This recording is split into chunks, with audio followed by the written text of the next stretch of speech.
রাসূলুল্লাহ সাল্লাল্লাহু আলাইহি ওয়াসাল্লাম বলছেন, হজ করলে কোনো নেকি হয় না, কোনো নেকি হয় না, হজ্জের কোনো নেকি নাই। এই একটাই আমল যেটা করলে কোনো নেকি হয় না, কোনো নেকি নাই হজ্জের। রাসূলুল্লাহ সাল্লাল্লাহু আলাইহি ওয়াসাল্লাম বলছেন, লাইসা লাহু জাযা ইল্লাল জান্নাহ। হজ করলে সরাসরি জান্নাত।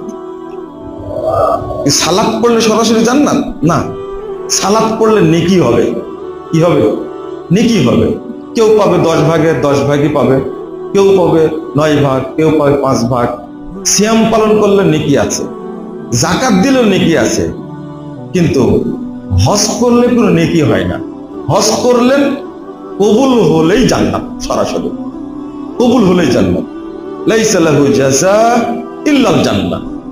এর কোনো নেকি নাই, এটা রাসূলুল্লাহ সাল্লাল্লাহু আলাইহি ওয়াসাল্লাম নিজেই বলছেন, এর কোনো নেকি নাই, নেকিটা সরাসরি জান্নাত।